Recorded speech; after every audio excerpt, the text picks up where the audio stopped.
Hi കൂട്ടുകാരെ, പുതിയൊരു വീഡിയോയിലേക്ക് എല്ലാവർക്കും സ്വാഗതം. അങ്ങനെ ആദിലിനെ ഭക്ഷണം കഴിക്കാൻ വിളിക്കാൻ കേട്ടോ. അപ്പോൾ ആദിൽ പറയണേ എനിക്ക് വേണ്ട, ഞാൻ വീട്ടിൽ പോയി ഉണ്ടാക്കി കഴിച്ചോളാം.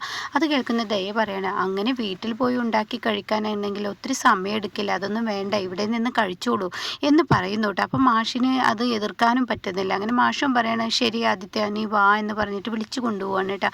അങ്ങനെ ടേബിളിൽ ഇങ്ങനെ ഇരിക്കാൻ നേരം മാഷ് പറയണേ അതിൽ നീ അവിടെ ഇരിക്കുക. അത് കേൾക്കുന്ന ദയ നേരത്തെ അച്ഛൻ പറഞ്ഞത് ആദിത്യൻ എന്നല്ലേ, ഇപ്പം എന്താ ആദിൽ എന്ന് പറയുന്ന.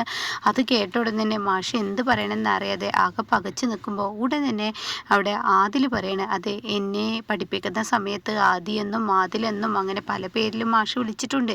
അതിലൊരു പേര് വിളിച്ചതാണ്, അല്ലാതെ പ്രത്യേകിച്ചൊന്നുമല്ല, അത് നാക്കിൻ്റെ ഒരു വശവിശക്ക്, അല്ലാതെ എന്ത് പറയാൻ എന്ന് പറയുമ്പോൾ ഉടൻ തന്നെ മാഷ് പറയണേ ഓഹ് എൻ്റെ ഒരു മറവിക്കുറവ്, ഇനി അതിമേ കയറി പിടിക്കണ്ട, നിങ്ങളെന്തായാലും ഭക്ഷണം കഴിക്കാൻ ഇരിക്കുമോ. അപ്പോൾ ശബരി പറയണേ ഈ ആദിൽ എന്നതിനോട് ഞാൻ യോജിക്കുന്നില്ല, അതൊരു വേറെ പേരായി മാറി ആദി, അത് ഓക്കെയാണ് എന്നിങ്ങനെ പറയുമ്പോൾ ദയ പറയണേ എന്തായാലും ഭക്ഷണം കഴിക്കാൻ ഇരിക്കൂ, ഞാൻ നിങ്ങളുടെ എല്ലാവരുടെയും ഒരു സെൽഫി എടുക്കട്ടെ, അച്ഛനും ഈ പറയുന്ന ആദിത്യനെ ഒന്നും ഇങ്ങോട്ട് നോക്കുക എന്നൊക്കെ പറഞ്ഞ് സെൽഫി എടുത്തു കേട്ടോ.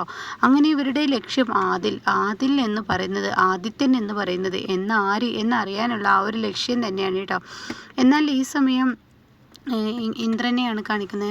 ഇന്ദ്രൻ വീട്ടിൽ വരുമ്പോൾ കതകടച്ചിട്ടിരിക്കുകയാണ്. പതിവില്ലാത്ത ഈ കതകടക്കൽ ഇന്ദ്രനെ ഭയപ്പെടുത്തുകയാണ്. അങ്ങനെ ഇന്ദ്രൻ ഒരുപാട് തവണ കതക് തട്ടി നോക്കുകയാണ്, പക്ഷെ ആരും തുറക്കുന്നില്ല. ഇന്ദ്രനെ ഭയപ്പാട് വരികയാണ്.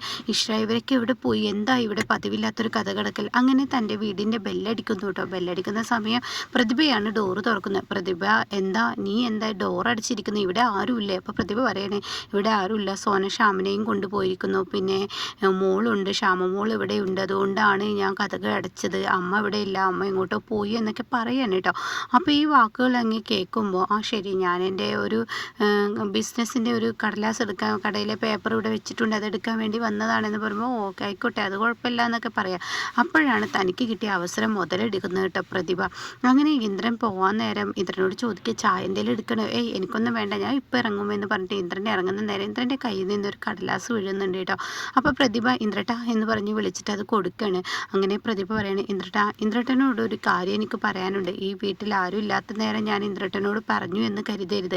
അതെന്താ ഇപ്പോൾ നീ എന്നോട് ഇങ്ങനെ സംസാരിക്കാൻ. എനിക്ക് ഈ വീട്ടിൽ ഞാൻ ഇവിടെ ഒളിച്ചും പാത്തും കേൾക്കുന്ന സംസാരങ്ങളാണ്. ഒരു സുകുമാരി എന്ന് പറയുന്ന ഒരു സ്ത്രീ ഇവിടെ വന്നിരുന്നു. ആ സ്ത്രീ സുകുമാരിയോ അമ്മയുമായി അനുചേച്ചിക്ക് എന്തോ അവിഹിതമുണ്ടെന്നുള്ള ആ വരുത്തി തീർക്കുന്ന ഒരു പരിപാടിയാണ് ഉണ്ടാക്കാൻ പോകുന്നത്. അത് കേൾക്കുന്ന ഇന്ദ്രൻ ചോദിക്കുകയാണ് എന്തുകൊണ്ട് നീ എന്നോട് ഇത് പറയുന്നത്, സത്യനോട് എന്താ പറയാതിരുന്നത്. സത്യേട്ടനും സോനക്കും ഇനിയിപ്പോൾ അനുചേച്ചിയുമായുള്ള ഒരു ജീവിതം ഇനി വേണ്ടെന്നുള്ള തീരുമാനമായിരിക്കുന്നു. കാരണം ഇന്ദ്രട്ടൻ ഡിവേഴ്സ് ചെയ്യാൻ വെച്ച ആളല്ലേ, പക്ഷെ അനുചേച്ചി ഒരു പാവമാണ്, അതിനെ ബുദ്ധിമുട്ടിക്കരുത്, അതുകൊണ്ടാണ് ഇന്ദ്രട്ടനോട് ഞാനിത് പറഞ്ഞത്.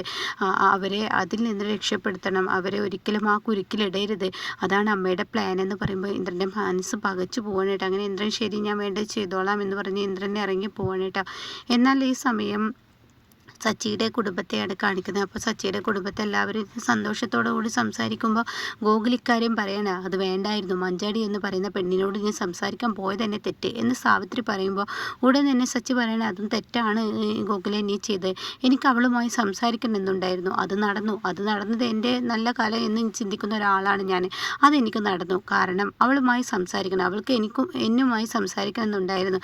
അത് കേൾക്കുന്ന സച്ചി പറയണേ ഇനി അവൾ നിന്നോട് ആവശ്യപ്പെട്ട് വരിക എൻ്റെ ജീവരാശി എവിടെയെന്ന് കണ്ടെത്താനുള്ള ആ ഒരു വഴി നീ എനിക്ക് സഹായം ചെയ്തു തരുമോ എന്നുള്ള ആ വഴിയുമായിരിക്കും. അപ്പോൾ അത് കേൾക്കുന്ന എന്തോ ശരിയാണ്, അവൾ ആ ഒരു വഴി തിരഞ്ഞ് ഗോകുലേട്ടൻ്റെ മുന്നിൽ ഇനി വരാൻ ചാൻസ് ഉണ്ട്.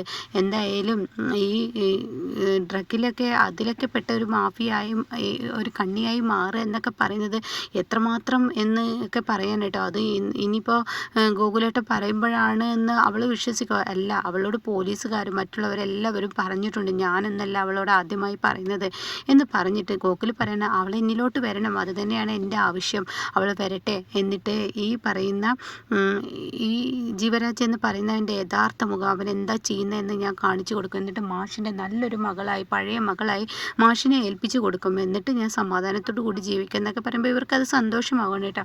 അപ്പോഴാണ് വീടിൻ്റെ മുറ്റത്ത് ആരോ വരുന്നത്. അപ്പോഴേക്കും അങ്ങോട്ടേക്ക് ഓടിച്ചെല്ലാണ് ഇന്ദു. അപ്പോൾ ഇന്ദു പറയണേ അച്ഛാ ഇതാ ഈ പറയുന്ന ആൻറ്റിയും മഹേഷും വന്നിരിക്കുന്നതെന്ന് പറയണ്ട. അപ്പം മന്ദാകിനിയും മഹേഷുമാണ് വന്നിരിക്കുന്നത്. അപ്പോഴേക്കും ഗോകുലും അതുപോലെ തന്നെ സച്ചിയും സാവിത്രിയൊക്കെ പുറത്തോട്ട് വരികയാണ്. അപ്പോൾ സച്ചിയും സാവിത്രിയും ആഹാ ഇതൊരു വല്ലാത്ത വരവായല്ല ചേച്ചി ഒരു മുന്നറിയിപ്പില്ലാതെ. അതെ എൻ്റെ ഒരു കാര്യം ശരിയായെന്ന് മഹേഷ് പറയും. എന്ത് കാര്യം? എന്തായടാ നിൻ്റെ പെണ്ണ് കാണൽ എന്തെങ്കിലും ആയോ? ആ പെണ്ണ് കാണലിന് വിരാമം വിട്ടു. എനിക്ക് പെണ്ണന്വേഷിച്ച് അമ്മ നടക്കില്ല. അത് കേട്ട ഉടനെ തന്നെ മന്ദാകിനി ചോദിക്കാതെ എന്താ അങ്ങനെ മന്ദാകിനിയോട് സച്ചി ചോദിക്കാതെ എന്താ അങ്ങനെ പറയുന്ന. അതെ എൻ്റെ മോനൊരു പെണ്ണ് ശരിയായിട്ടുണ്ട്. അത് കേൾക്കുന്ന സാവിത്രി സച്ചിയെ ഇങ്ങനെ നോക്കണം കേട്ടോ. അപ്പോഴേക്കും ഗോകുലും ഇന്ദുവും മാറി ചോദിക്കണം ഏതാണ് പെണ്ണ്, എവിടെയാണ് പെണ്ണ്, എന്തായാലും അകത്തോട്ട് കയറി വരും എന്നൊക്കെ പറഞ്ഞിട്ട് ചോദിക്കുക. അപ്പോൾ ഫോണിൽ ഇങ്ങനെ കാണിച്ചു കൊടുക്കുന്നുണ്ട്. അപ്പോൾ മന്ദാകിനിക്ക് എന്തൊക്കെയോ ഒരു ലക്ഷ്യമുണ്ട്. അപ്പോൾ മന്ദാകിനി പറയണത് നാളെയാണ് പെണ്ണ് കാണൽ ചടങ്ങ്. അതിപ്പോൾ എന്തായാലും എൻ്റെ കുടുംബക്കാരെന്ന് പറയുന്നത് ഏട്ടനും സച്ചിനിയും സാവിത്രിയും ഒക്കെ അല്ലേ, നിങ്ങളെ കൂട്ടിയിട്ട് നാളെ എനിക്ക് ആ പെണ്ണ് കാണൽ ചടങ്ങ് നടത്തണം. അപ്പോൾ എവിടെ പെൺകുട്ടി എന്നൊക്കെ ചോദിച്ച് മഹേഷ് കാണിച്ചു കൊടുക്കുന്നത്. മഹേഷ് ഇതെങ്ങനെ ഒപ്പിച്ചു? എന്തായാലും അമ്മക്ക് ഞാൻ കാണിച്ചു കൊടുത്തു. അമ്മക്ക് അങ്ങ് ഇഷ്ടമായി. പിന്നെ അതോടുകൂടി അങ്ങോട്ട് ഉറപ്പിച്ചു ഇനി എനിക്ക് വയ്യ, പെണ്ണ് കാണാൻ നടന്നു എനിക്ക് ഒത്തിരി പെൺകുട്ടികളെ ഇഷ്ടമാണ്, പക്ഷെ അമ്മക്ക് ഇഷ്ടാവില്ല, അതാണ് എൻ്റെ പ്രശ്നം എന്നൊക്കെ ഇങ്ങനെ മഹേഷ് പറയണം. അപ്പോൾ ഇന്ദു പറയുന്നുണ്ട് നല്ല സുന്ദരി കുട്ടിയാണല്ലോ, ഇത് എങ്ങനെ ഒപ്പിച്ചു എന്നൊക്കെ ഇന്ദു പറയുന്നുണ്ട്. പക്ഷെ അതിനിടക്ക് മഹേഷിനെങ്ങനെ ഇന്ദുവും മഹേഷും ഇങ്ങനെ അടുത്തിങ്ങനെ സംസാരിക്കുന്നത് മന്ദാകിനി ഇങ്ങനെ ശ്രദ്ധിക്കുന്നുണ്ട് കേട്ടോ. പക്ഷെ സച്ചിയും സാവിത്രി ആകെ ടെൻഷനാവണം. ആകെ ഒരു പ്രതീക്ഷ മഹേഷായിരുന്നു, അതും പോയല്ലോ. ആ ഒരു ടെൻഷനിൽ ഇങ്ങനെ നിൽക്കുകയാണ്. എന്നാൽ ഈ സമയം ഇപ്പുറത്ത് ദയയും ശബരിയും കൂടി അമ്പിളിയുടെ അടുത്തോട്ട് പോയിരിക്കുകയാണ്. അപ്പോൾ ദാസിൻ്റെ വീട്ടിലോട്ടാണ് പോകുന്നത്. ആഹാ അമ്പിളി ചേച്ചി ഇവിടെ ഉണ്ടായിരുന്നു, അമ്പിളി ചേച്ചി ഇവിടെ ഉണ്ടാവുമെന്ന് പ്രതീക്ഷിച്ചില്ല. അപ്പോൾ പിന്നെ നീ ആരെ പ്രതീക്ഷിച്ച് അങ്ങോട്ടേക്ക് വന്നത്? ദാസിനെ പ്രതീക്ഷിച്ചാണോ? അത് കേൾക്കുന്ന ദയയും ശബരിയും ഒന്ന് ഞെട്ടിപ്പോയിട്ടോ. അയ്യോ അങ്ങനെയല്ല, അമ്പിളി ചേച്ചി ഉണ്ടാവും, 5 മണിക്ക് ശേഷം ഇവിടെ വരും, ആരെങ്കിലൊക്കെ ഉണ്ടാവും, എല്ലാവരും കണ്ടിട്ട് പോവാ എന്ന് പറഞ്ഞ് വന്നതാണ്. എന്തായാലും എൻ്റെ അമ്പിളി ചേച്ചി ഞങ്ങൾ പഞ്ചരത്നത്തിൽ പോയിരുന്നു. പഞ്ചരത്നത്തിൽ പോയപ്പോൾ ആ വീട്ടിലുള്ളവരൊക്കെ അച്ഛൻ ഒറ്റക്കായിരുന്നു, അച്ഛൻ കഞ്ഞി ഇടാൻ പോവുകയായിരുന്നു. പിന്നീട് അച്ഛന് കഞ്ഞി ഞാൻ ഇട്ട് കൊടുത്തു. വല്ലാത്തൊരു വിഷമമാണ് നമ്മുടെ അച്ഛനെ കുറിച്ച് തോന്നിയത് എനിക്ക്. അച്ഛൻ പാവം ഒരുപാട് വിഷമം അനുഭവിക്കുന്നുണ്ടെന്ന് എനിക്ക് മനസ്സിലായി എന്നൊക്കെ ഇങ്ങനെ പറയുമ്പോൾ ഉടൻ തന്നെ അമ്പിളി പറയാണ് അതിനിപ്പോൾ അച്ഛൻ താൽക്കാലികം നിർത്തല്ലേ, എന്നാലും അച്ഛന് ആശ്വാസമാവേണ്ടവർ അച്ഛനെ ഇട്ടെറിഞ്ഞ് പോയപ്പോൾ ഭയങ്കര വേദന. രഘുവേട്ടനും അമ്പിളി ചേച്ചിയല്ലേ അച്ഛനെ നോക്കേണ്ടത്, ഒരു ആശ്രയം ഉണ്ടാവേണ്ടവർ ഇന്ന് ഉപേക്ഷിച്ചതുപോലെ. ആരേടി അച്ഛനെ ഉപേക്ഷിച്ചു? ആരുപേക്ഷിച്ചു എന്നാണ് നീ പറയുന്നത്? ഞങ്ങൾ ഉപേക്ഷിച്ചാൽ പോയെന്ന് അച്ഛൻ നിന്നോട് പറഞ്ഞോടി, എന്താടി നീ ഇരുന്ന് പറയുന്നത് എന്ന് പറഞ്ഞ് അമ്പിളി അങ്ങ് ഒച്ചെടുക്കുമ്പോൾ ശബരി പറയണേ അയ്യോ അച്ഛൻ അങ്ങനെയൊന്നും പറഞ്ഞില്ലേ, ഇവള് വളച്ചൊടിച്ച് കാര്യങ്ങൾ ഇങ്ങനെയൊക്കെ കൊണ്ടുവരണം, ദയ ആവശ്യമില്ലാത്ത സംസാരങ്ങൾ വേണ്ട. അപ്പോഴേക്കും ലച്ചു വിളിക്കണം കേട്ടോ. അപ്പോൾ ലച്ചു പോവാണ്.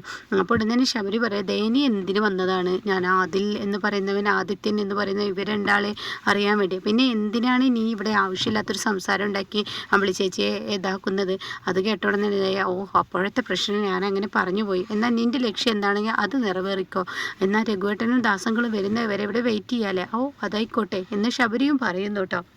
പിന്നീട് ചീരുവിൻ്റെ മക്കളെ വിനയൻ്റെ വീട്ടിലോട്ട് പോകുന്ന ആ ഒരു രംഗമാണ് കേട്ടോ. അതായത് ഭാനുമ പറഞ്ഞ വാക്ക് ചീരുവിൻ്റെ നെഞ്ചിൽ തന്നെ തറച്ചിരിക്കുകയാണ്. അപ്പോൾ അനുപമ മുടിയൊക്കെ നിരക്കി കൊടുക്കണം, മക്കൾ പോവുകയല്ലേ അച്ഛൻ്റെ വീട്ടിലോട്ട് എന്നൊക്കെ ഇങ്ങനെ പറയുകയാണ്. അപ്പോൾ ലംബോദരനാണ് പുറത്ത് വന്നിരിക്കുന്നത്. അങ്ങനെ ചീരു ഡ്രസ്സൊക്കെ എടുത്ത് പുറത്തോട്ട് വരികയാണ്. ആ സമയം ഭാനുമ പറയുന്നുണ്ട് മക്കൾ ഇനിയിപ്പോൾ അച്ഛൻ്റെ വീട്ടിലോട്ടാണല്ലേ, അപ്പോൾ ലതിക ആൻറ്റി എന്താ വരാഞ്ഞത് എന്ന് കേൾക്കുമ്പോൾ ലതികക്ക് ഒട്ടും പ്രതീക്ഷിക്കാത്ത ഒരു സർപ്രൈസ് ആണല്ലോ ചീരു കൊടുത്തിരിക്കുന്നത്. അപ്പോൾ മക്കൾ വരുന്ന ആ സന്തോഷത്തിൽ ലതിക വീട് ഒരുക്കാൻ ഒരുങ്ങാണ്, അതുകൊണ്ടാണ് എന്നൊക്കെ ഇങ്ങനെ പറയുന്നുണ്ട് കേട്ടോ. അപ്പോൾ ഈ വാക്കുകളൊക്കെ കേൾക്കുമ്പോൾ ഒരുപാട് സന്തോഷം തോന്നുകയാണ് ഇങ്ങനെ അനുപമക്കും അതുപോലെ തന്നെ ഭാനുമക്കും കേട്ടോ. അപ്പോൾ ഇവിടെ തന്നെ ഭാനുമ പറയുന്നുണ്ട് എന്തായാലും മക്കൾ പോയിട്ട് വാ, എന്തായാലും ലതിക അവിടെ നിൽക്കുന്നുണ്ടെങ്കിൽ ചീരുവിനെ കയറിക്കും എന്നൊക്കെ പറഞ്ഞിട്ട് ചീരുവിനെ യാത്രയാക്കുന്ന ആ ഒരു രംഗമാണ് കേട്ടോ. അപ്പോൾ ചീരു ഭാനുമയുടെ ആ വാക്കിൽ ചീരു തിരികെ പോയിരിക്കുന്നത്. എന്നാൽ ഇനി നേരെ തിരിച്ചാണ് ഇനി കാര്യങ്ങൾ ഉണ്ടാവാൻ പോകുന്നത്. അനുപമയ്ക്ക് ഇനി വലിയൊരു അപകടം തന്നെ സുശീല ഉണ്ടാക്കാൻ പോകുമ്പോൾ ഇന്ദ്രൻ ഇനി അതിൽ കയറി ഇടപെടുന്നുണ്ട് കേട്ടോ.